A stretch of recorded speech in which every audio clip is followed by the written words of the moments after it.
Okay guys, DIY. Nasira ko yung ano nito, yung valve core, yung ganito. Tapos nung pinilit kong hilain, may naiwan.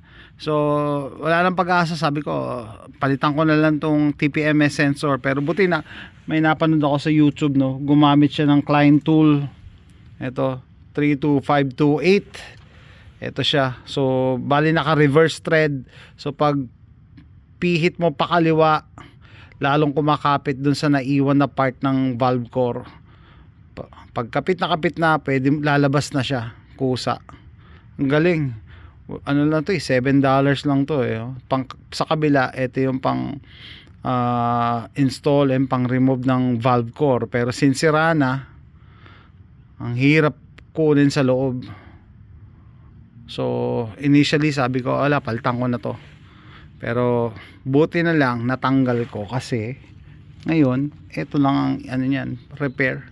Madali lang, magpapalit lang tayo ng valve core.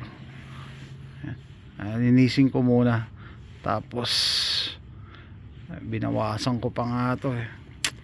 Ay nako, palagi kasi ano, flat to, sumisingaw dito. Sabi ko sira yung valve core, no? Nung tinatanggal ko, ang tagal kong ano, tanggalin using this tool. Ay hindi, ito pala muna. Sabi ko baka hindi umaabot, kaya din remel ko, pinalalim ko. Wala, hindi pa rin umaabot, hindi pa rin matanggal. Tapos bumili akong bago, eto, hindi pa rin matanggal. Talaga na stuck na yung ano, valve core. Nung pinilit ko naman, naiwan tong part na to. So hindi mo naman to matanggal. Yan, reverse thread to.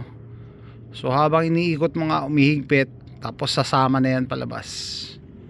Yan, ito ang pangtanggal ng ano, stubborn na broken valve core. Yan. Kasi guys, quick video lang. May item talaga na pangtanggal. Imbis na palitan yung buong TPMS sensor, 32528 binili ko sa Amazon. That's it guys, thanks for watching.